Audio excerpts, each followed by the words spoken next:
वो पीएचपी के अंदर ऑब्जेक्ट ओरिएंटेड को स्टार्ट करने जा रहे हैं। यहाँ तक हमारे जो है वो कट ऑपरेशन कंप्लीट हो गए और इसके अंदर हमारे एक टॉपिक फाइल अपलोडिंग का रह गया, तो इंशाल्लाह उसको मैं अगली क्लास के अंदर कंटिन्यू करूँगा। अहम तरीन टॉपिक है कि फ़ाइल अपलोड किस तरीके से होती है पीएचपी के अंदर, तो इस टॉपिक को जो है वो मैं अगली क्लास में करवाऊँगा। और अभी जो है वो मैं ऑब्जेक्ट ओरिएंटेड को स्टार्ट कर रहा हूँ।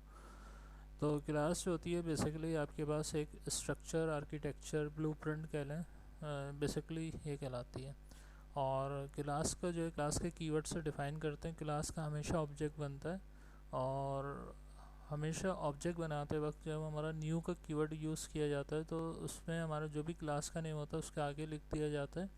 और क्लास के अंदर जो होते हैं वो हमारे पास वेरिएबल्स होते हैं और वेरिएबल्स के आगे जो है उनका स्कोप होता है, उसको हम कहते हैं इनकैप्सुलेशन।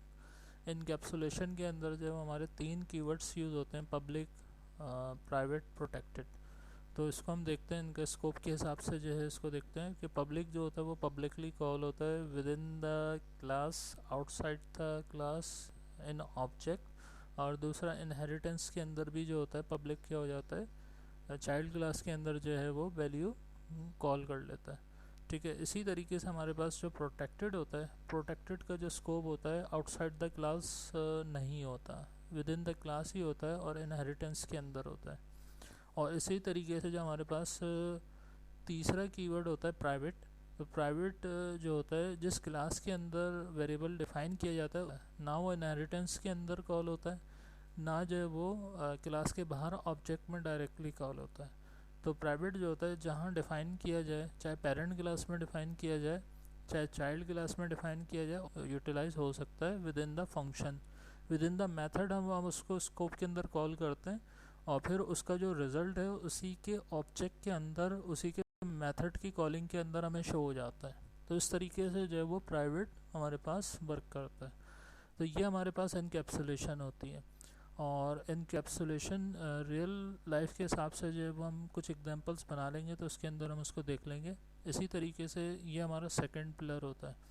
और जो हमारा थर्ड पिलर है वो हमारा आता है पॉलीमॉर्फिज्म।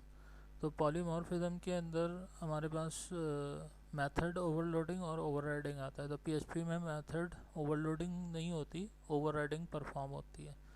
तो ओवरराइडिंग में हमारे पास ये सिनेरियो होता है कि हमारे पास जो पेरेंट क्लास के अंदर मेथड है वो अगर चाइल्ड क्लास के अंदर कॉल हो और हम जो है ऑब्जेक्ट बनाएं चाइल्ड क्लास का, तो जब हम उसी मेथड को कॉल करवाएंगे तो जो हमारे पास चाइल्ड क्लास के अंदर उस मेथड का कोड होगा, तो ऑब्जेक्ट बनाने के बाद उस मेथड को कॉल करवाने के बाद जो है हमारा वो चाइल्ड क्लास वाला जो रिज़ल्ट होगा उस मेथड का वो शो हो जाएगा।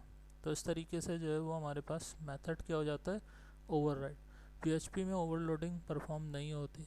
ठीक है, तो अब इसी तरीके से जो है हमारे चार बेसिक पिलर हैं, इनहेरिटेंस और इनकैप्सुलेशन, पॉलीमॉर्फिज्म, और फिर उसके बाद हमारे पास दो पीएचपी के अंदर तीन जो हैं वो और टॉपिक रह जाएंगे फिर हमारे।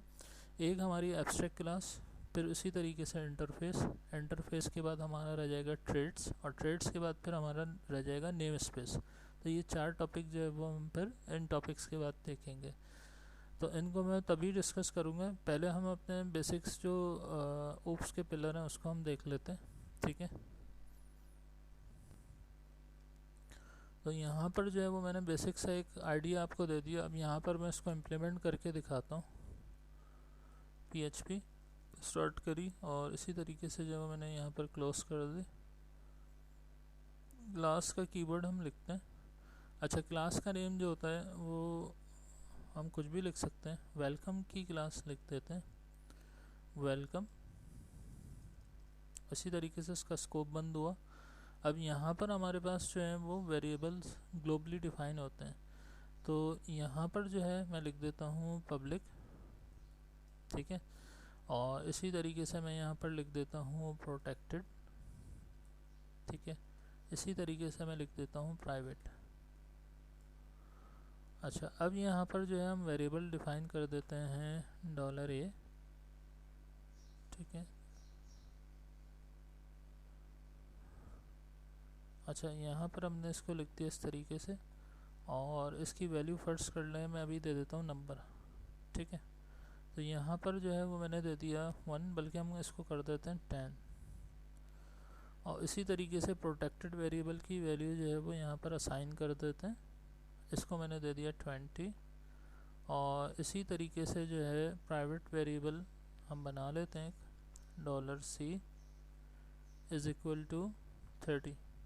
तो ये हमने जो है वो 3 वेरिएबल्स विद रिस्पेक्ट ऑफ इसको आप कह लें इनकैप्सुलेशन वो डिफ़ाइन कर दिए यहाँ पर, ठीक है। अब हमारे पास जो सेकंड होता है वो आता है हमारे पास फंक्शन कह लें, मेथड कह लें, FUNCTION, ठीक है। और अगली क्लास में मुझे याद आया कि हमने एक टॉपिक को स्किप किया था, फंक्शन को, और मैंने ये कहा था कि जब मैं आपको ऑब्जेक्ट ओरिएंटेड करवाऊँगा तो प्रोसीजर के अंदर फंक्शन पहले परफॉर्म करवाऊँगा, सही है। तो अभी मैं इस टॉपिक को जैसे ही कंप्लीट कर लूँगा तो मैं स्विच ऑन होऊंगा प्रोसीजर के फंक्शन पे, और फिर मैं आपको दोनों में डिफरेंशिएट रख के दिखाऊंगा कि दोनों का जो डिफरेंशिएट है वो किस तरीके से होता है, ठीक है। तो माइनर सी चेंजेस होती है जो हमारी प्रोसीजर होती है, और इसी तरीके से हमारे जो ऑब्जेक्ट ओरिएंटेड के अंदर 2 तरीके होते हैं, एक हमारा ये जो डायनामिक ऑब्जेक्ट बनाने के साथ होता है, और दूसरा हमारा जो होता है स्टैटिक मेथड होता है। तो स्टैटिक मेथड में प्रोसीजर स्टाइल के अंदर, और इसी तरीके से ये जो हम अभी डायनामिक मेथड कर रहे हैं, तीनों में जो है वो डिफरेंस है। तो तीनों स्टाइल के अंदर जो है मैं आपको डिफरेंस बताऊंगा। तो यहाँ पर जो है फंक्शन लिखा जाता है, फंक्शन का नेम हम कुछ भी लिख दें। अब यहाँ पर हम लिख देते हैं ग्रीटिंग्स, GREETING, ग्रीटिंग्स, ठीक है। और राउंड ब्रैकेट हमेशा लगते हैं इसके अंदर, और फिर इसका स्कोप खुलता है और इसका स्कोप बंद हो जाता है इस तरीके से। तो यहाँ पर हमारे पास एक फंक्शन बन गया ग्रीटिंग्स का, और इसमें हम यहाँ पर एको करवा लेते हैं welcome in PHP object oriented programming, ठीक है।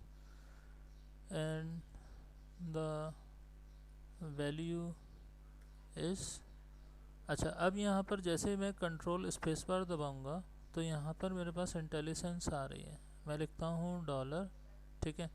तो अब यहाँ पर मेरे पास इंटरनली फंक्शन के अंदर जो है वो वेरिएबल कॉल नहीं हो रहा, सही है।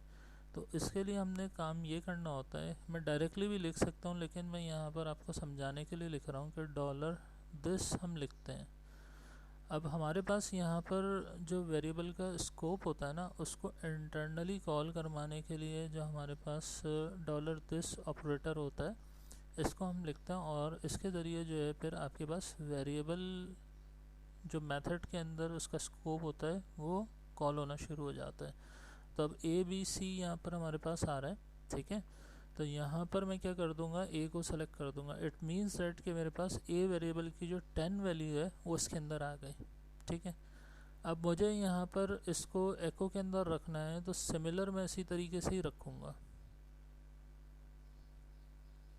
मैंने इसको कर दिया कॉपी, और कॉपी करने के बाद जो है मैंने इसको कर दिया यहाँ पर पेस्ट, ठीक है। तो मैं इसको ऐसे भी लिख सकता हूँ और इस तरीके से भी लिख सकता हूँ। तो हम इसको चेक करेंगे, सही है। जब हम इसका ऑब्जेक्ट बनाते हैं, इसको कर दिया मैंने सेव, और सेव में करवा देता हूँ यहाँ पर ऑब्जेक्ट ओरिएंटेड प्रोग्रामिंग, ठीक है। तो यहाँ तक जो है वो मेरे पास क्या हो जाएगा। अब हम कंटिन्यू करते हैं कि यहाँ पर हमारे पास जो है वो हमने किया ही है कि क्लास बनाई, क्लास बनाने के बाद जो है वो ग्लोबली टॉप के ऊपर जो है वो 3 वेरिएबल्स डिक्लेयर किए। अच्छा, इसके अंदर जो है अभी सिंपल मैं आपको जो है इनकैप्सुलेशन करके दिखा रहा हूँ, ठीक है। तो इनकैप्सुलेशन के अंदर ये कॉन्सेप्ट होता है कि आपके 3 कीवर्ड्स लिखे जाते हैं, पब्लिक, प्रोटेक्टेड, प्राइवेट, ठीक है।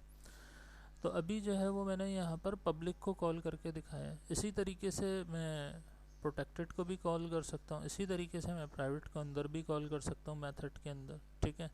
तो इसका जो स्कोप है वो कैसे एक्सेसिबल होता है कि हमारे पास जो डॉलर दिस ऑपरेटर होता है उसको हम पहले लिख देते हैं, या अगर हम उसको पहले ना लिखें तो हम उसको इस तरीके से डायरेक्टली भी लिख सकते हैं। तो उसकी वैल्यू ऑटोमेटिकली जो है वो यहाँ पर अंदर इंटरनली क्या हो जाएगी, कॉल हो जाएगी। तो ये मैंने आपको समझाने के लिए लिखा है, आपकी चॉइस है कि आप इसको लिखो या डायरेक्टली इस तरीके से लिख दो, सही है, कोई फ़र्क नहीं पड़ेगा PHP पे। अब यहाँ पर हमारा जो मेथड है वो क्या हो गया, कंप्लीट, और क्लास भी क्या हो गई, कंप्लीट। अब क्लास के बाहर जो है वो ऑब्जेक्ट बनता है पीएचपी में, सही है। आपके पास जो सी शार्प होती है उसके अंदर मेन के मेथड के अंदर जो है वो आप ऑब्जेक्ट बना के जो है वो वैल्यूज़ को कॉल करवाते हो, लेकिन पीएचपी में क्लास के स्कोप के बाहर जो है वो ऑब्जेक्ट बनता है। तो ऑब्जेक्ट बनाने का तरीका ये होता है कि आप कोई सा भी वेरिएबल लिख दो।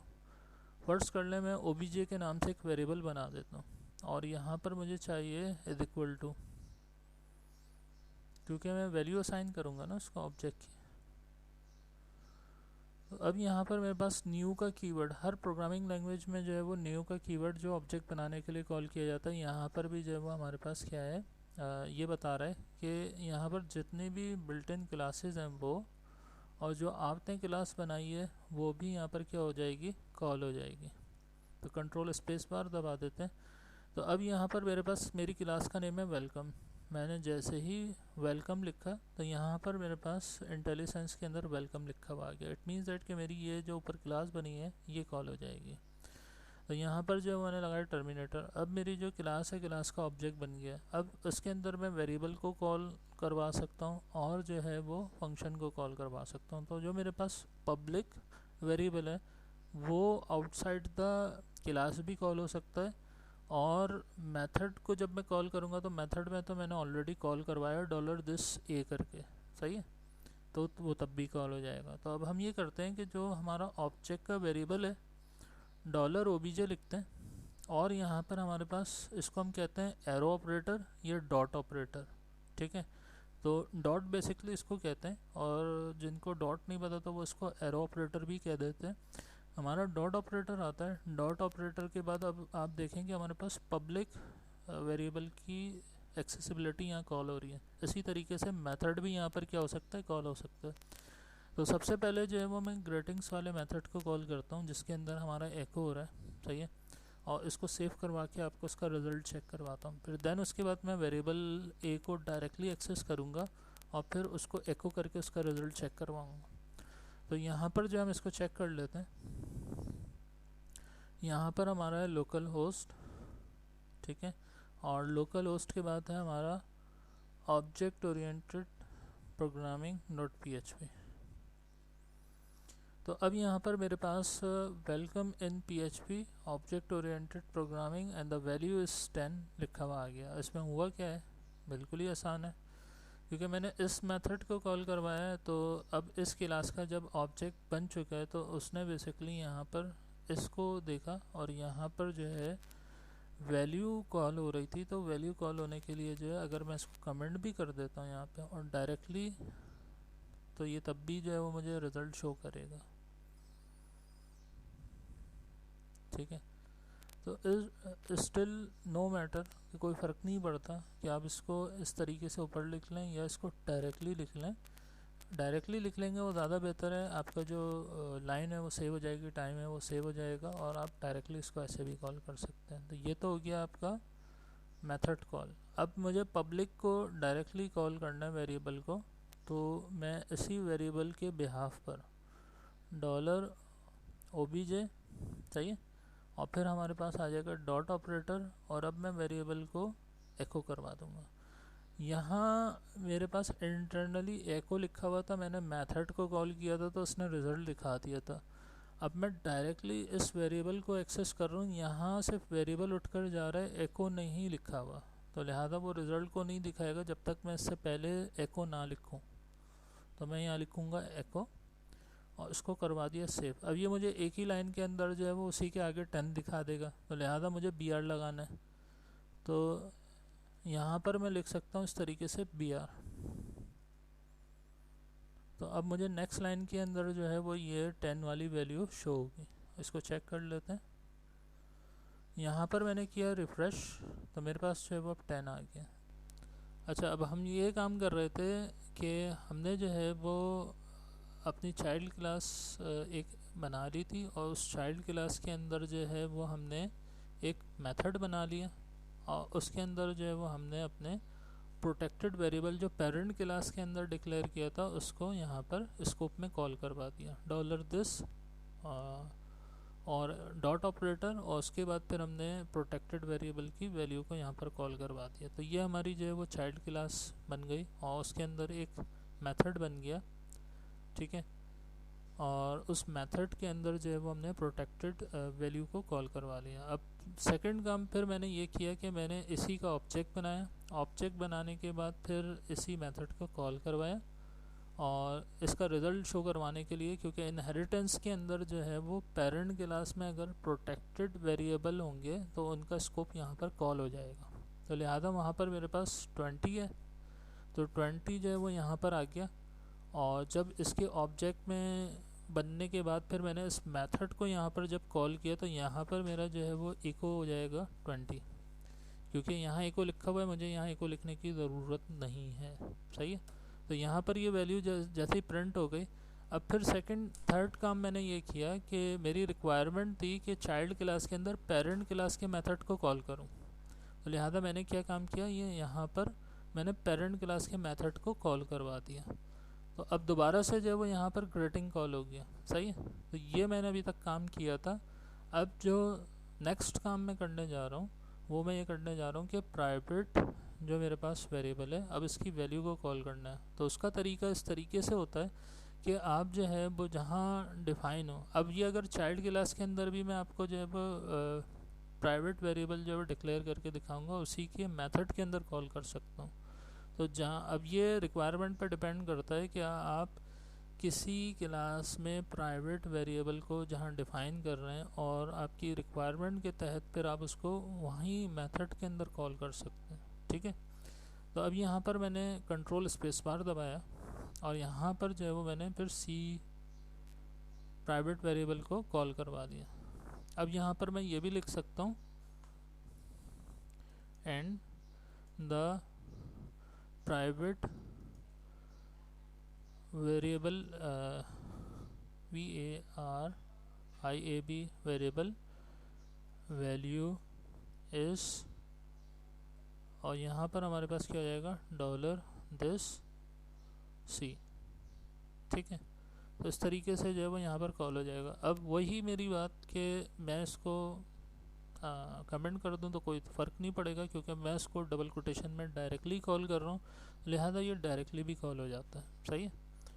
तो इस तरीके से आप इसको यहीं तक रखें और अब हम इसके रिज़ल्ट को रिफ़्रेश करके देखते हैं तो हमारे पास फर्दर प्राइवेट वैल्यू कॉल हो गए, सही है।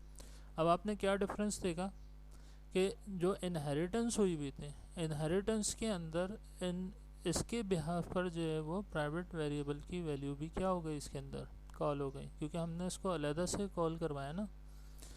हमने यहाँ पर जो है इसका जो ऑब्जेक्ट बनाया है चाइल्ड क्लास का, चाइल्ड क्लास के अंदर जो है वो हमने कौन सा मेथड, पेरेंट क्लास के मेथड को कॉल करवाया। तो अब पेरेंट क्लास के मेथड के अंदर अब हमारा अगर प्राइवेट वेरिएबल कॉल हुआ है तो इसके बिहाफ पर जो है वो चाइल्ड के अंदर भी कॉल हो जाएगी इसकी वैल्यू, ठीक है। तो हुआ ये है कि हमारे पास यहाँ पर जो इसकी वैल्यू क्या हो गई है, कॉल हो गई है, ठीक है। तो प्राइवेट वेरिएबल, हालांकि ये जो ऑब्जेक्ट बना हुआ है वो किसका बना हुआ है, चाइल्ड क्लास का, लेकिन प्राइवेट वेरिएबल की वैल्यू को इसने क्या करवा दिया है, इनहेरिटेंस के अंदर with respect of parent call करवा दिया, ठीक है। तो ये इस तरीके से होता है। अच्छा, अब यहाँ तक जो है वो हमारे जो इनकैप्सुलेशन का टॉपिक है वो कंप्लीट हो गया। अब इस क्लास के अंदर बेसिकली हमने जो है वो दो सिनेरियो देखे, एक इनहेरिटेंस का हमने देखा, ठीक है, और दूसरा हमने इनकैप्सुलेशन का पूरा टॉपिक कंप्लीट कर दिया। नेक्स्ट क्लास में हम फर्दर मोर आगे जो है वो नेक्स्ट कॉन्सेप्ट्स को कैरी ऑन करेंगे। यहाँ तक मैं वीडियो को करूँगा स्टॉप।